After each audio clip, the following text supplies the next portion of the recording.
हमारे इस अभियान के एक साथी जिस अचीवमेंट पर हमें स्वर्गीय रत्नेश जैन, छत्तीसगढ़ रायपुर, 44 साल उम्र थी। देखना घटना किसके साथ घटी, इनके। क्यों? ये मार्केट में कार खड़ी करके बाहर निकले और 3 बच्चे बाइक से आ रहे थे, बाइक टकराई और ये गिर गए। इनके साथ क्यों नहीं टकराई? ये घर में थे। घटना तो इसी के साथ घटी। बेहोश हो गए, बहुत धीरे से बाइक टकराई, बेहोश हो गए, हॉस्पिटल ले जाया गया। 48 घंटे के बाद डॉक्टर ने कह दिया आई एम सॉरी, नहीं बचा पाए। 40 साल उम्र है इनकी पत्नी की, बेटी 11 साल की है, बेटा 5 साल का है, माताजी 75 की है, बाबूजी 80 के हैं। इनको बीमारियां हैं। अब आरसीएम की ताकत देखना। सफायर की इनकम होती है 8 से 10 लाख पर मंथ, पता इन सीनियरों को, महीने की।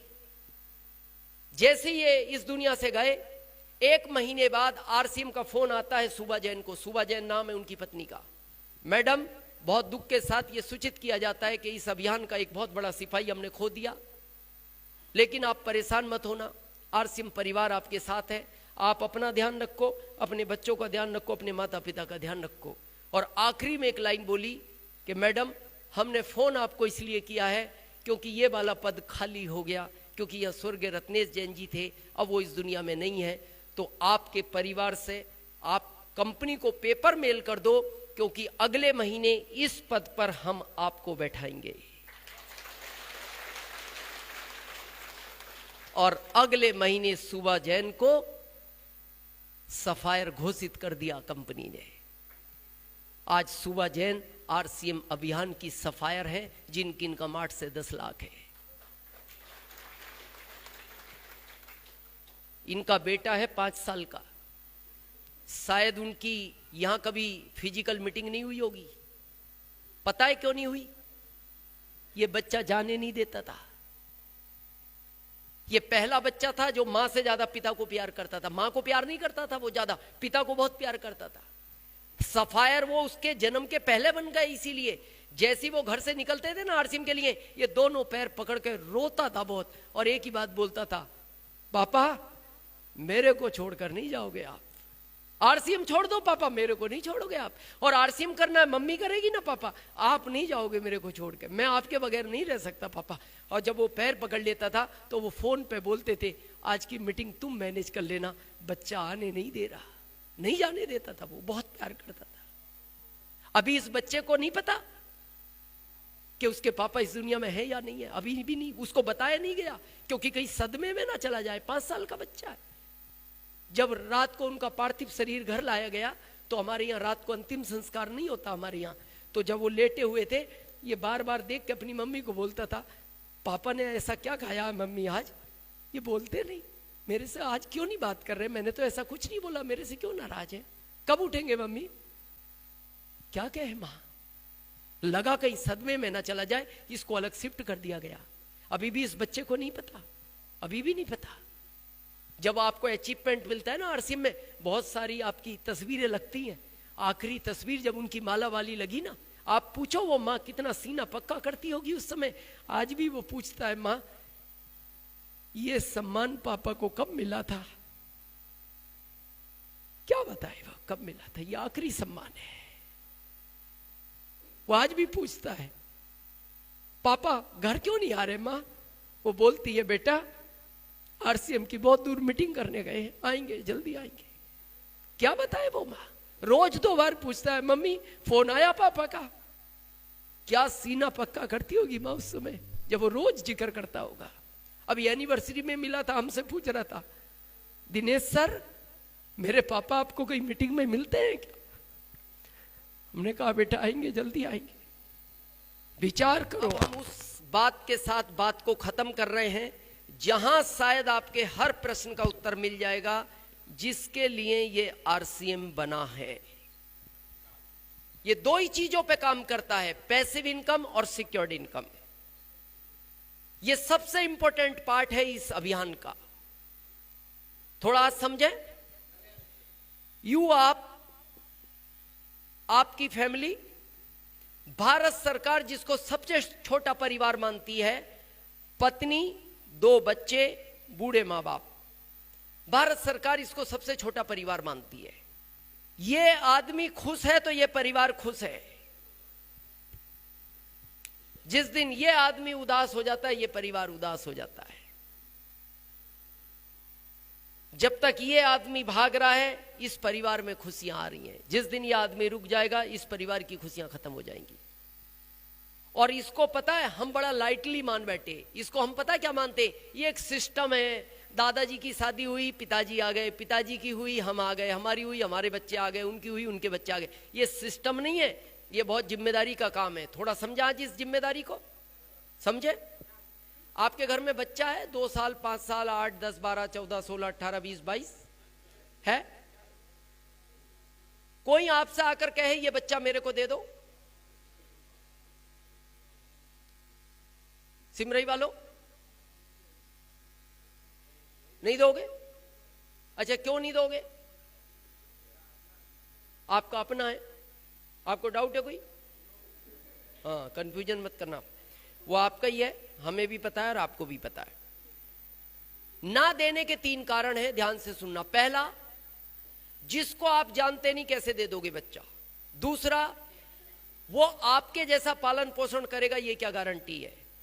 तीसरा, जितने दिन बच्चा आपके पास रहता है, आपका इमोशनल अटैचमेंट बढ़ता जाता है। 6 महीने में बच्चा दूर हो जाएगा तो आपका भाव अलग हो जाएगा। 6 साल आपके साथ रहे तो आपका लगाव ज्यादा होगा। 26 साल आपके साथ रहे तो और ज्यादा लगाव होगा। लेकिन अब आखिरी प्रश्न, जिस लड़की से आपने शादी की थी, इसको भी तो किसी ने पाला था। इसके पिता भी तो सोच सकते थे पहले दिन मैं कैसे दे दूं अनजान व्यक्ति को। अगर वो भी यही सोच लेते जो आप सोचते हो कि क्यों दूं, आपका क्या होता?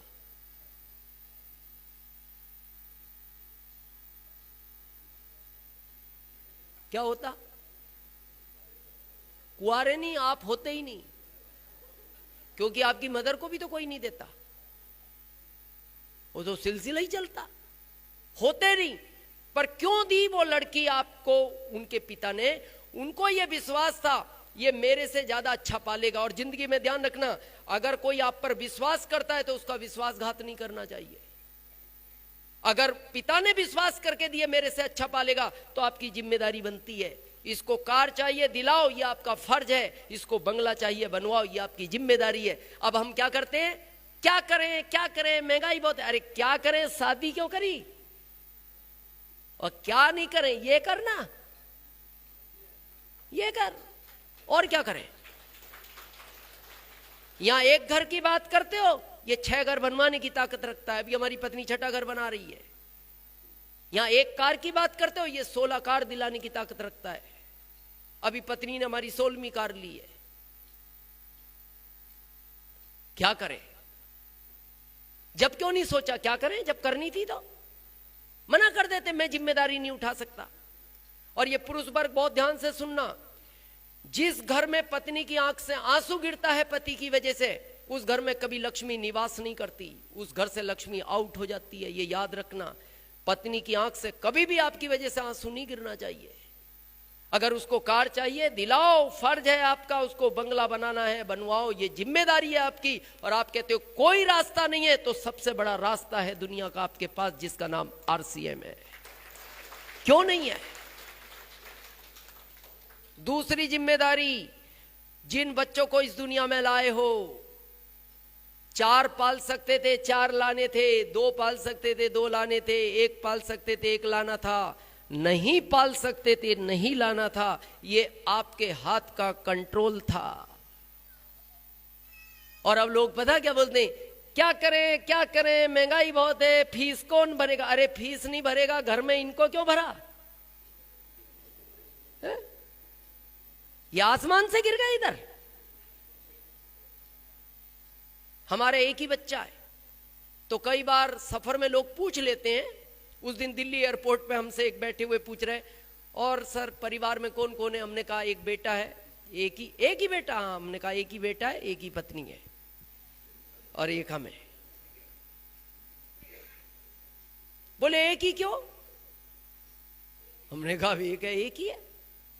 बोले एक ही क्यों? अरे हमने कहा एक ही है, अब क्या करेंगे यार। बोले लॉजिक क्या है? हमने कहा जॉब के हिसाब से, हम जॉब में थे तो हमें पता था एक को पालने बहुत बड़ी बात है। बोले अच्छा। हमने कहा हमें नहीं पता था भविष्य में आरसीएम मिलेगा। तो उन्होंने 2 मिनट बाद पूछा अगर पता होता आरसीएम मिलेगा तो? हमने कहा फिर एक नहीं होता। बोले फिर? मैंने कहा फिर क्रिकेट की टीम घर खेलती। हाँ फिर तो ये पालता ना, ये पालता। 1,05,000 टैक्स दे रहे हैं कि नहीं भारत सरकार को महीने का, तो फिर पलते क्यों नहीं पलते? 12 के 24 होते तो ही पल जाते। तीसरी आखिरी जिम्मेदारी, बड़े ध्यान से सुनना, इन माता पिता की जिनकी वजह से इस सुनहरी दुनिया को देख रहे हो।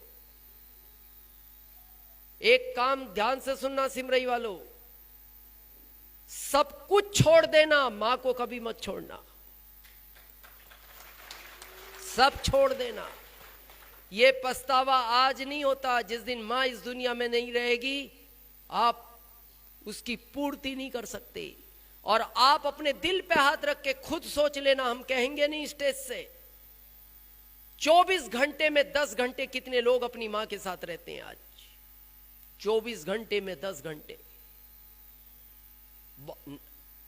5% होंगे, 10% होंगे। 90% लोग मां गांव में है, बच्चा शहर में रहता है अपनी पत्नी और बच्चों के साथ। आपको क्या लगता है मां आपको छोड़ना चाहती है? मां अपने बच्चे को कभी छोड़ना नहीं चाहती, छोड़ना ही नहीं चाहती। आप छोड़ आए, वो छोड़ना नहीं चाहती। मां तो हमेशा ये चाहती है, क्योंकि वो दुनिया में इसीलिए लाई है, आप उसको हमेशा दिखते रहो। कभी एक गाय को देखना, आप गाय के बच्चे को अगर छिपा दो ना, गाय खूंटा तोड़ देती है उस बच्चे के चक्कर में। गाय भी नहीं चाहती कि मेरा बच्चा मेरे को दिखाई ना दे, तो वो मां चाहेगी? इसकी पूर्ति इसी के लिए आरसीएम मत करो, अपने माता पिता के बारे में तो सोचो। इसी के चक्कर में तो आप बाहर चले गए। अरे इसमें इतना है कि आप माता पिता के साथ रह सकते हो। बहुत लोग बोलते हैं, हम विरोध में नहीं है, हम बस एक लाइन में बात खत्म कर रहे हैं। बहुत लोग ये कहते हैं कि आरसीएम को करना क्यों जरूरी है, वही पहला क्यों। आज समझना एक लाइन में, आप बहुत बड़े ऑफिसर बन गए, बहुत बड़े आईएएस बन गए आप, और 3 लाख आपकी सैलरी है, 3 लाख। इससे बड़ा क्या पद है? कलेक्टर हो जिले के, लाल बत्ती की गाड़ी मिली हुई है, सिक्योरिटी गार्ड मिले हैं, पत्नी को ड्राइवर मिला है, पत्नी को माली मिला है, पत्नी को रसोई बनाने वाला मिला है, सब अच्छा है। 20,000 के स्कूल में बच्चे पढ़ते हैं, 10-10 हजार दोनों की फीस है। 30,000 माता पिता का मेडिकल का खर्च है, इनको बीमारियां हैं, सब जीवन अच्छा है। लेकिन एक कड़वा सच है, एक दिन ये तो जाएगा।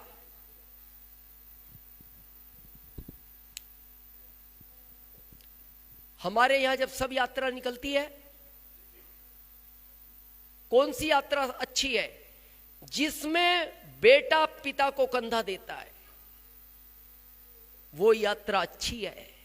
वो यात्रा अच्छी नहीं है जिसमें पिता बेटे को कंधा देता है।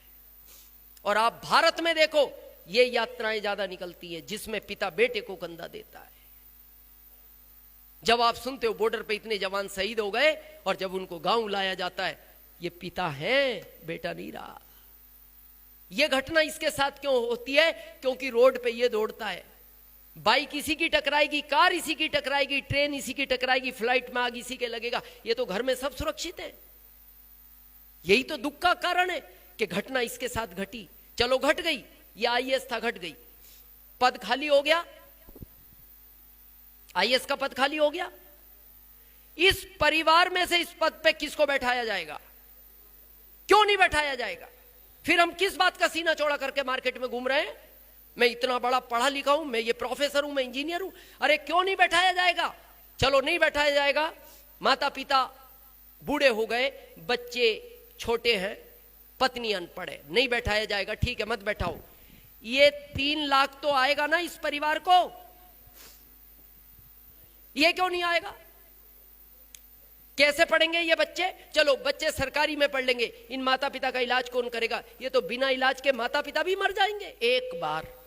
हम तो यहां तक बोलते हैं, आरसीएम के लिए ना पत्नी से पूछना, ना पति से पूछना, ना पिता से पूछना, ना माँ से पूछना, ना बच्चों से पूछना, अकेले रूम में बैठ के अपने दिल से पूछना कि जैसा स्वर्गीय रत्नेश जैन जी के साथ घटना घट गई, ऐसी अगर किसी दिन मेरे साथ घट गई, क्या मेरे परिवार को स्वर्गीय रत्नेश जैन जी की तरह आरसीएम की जरूरत है?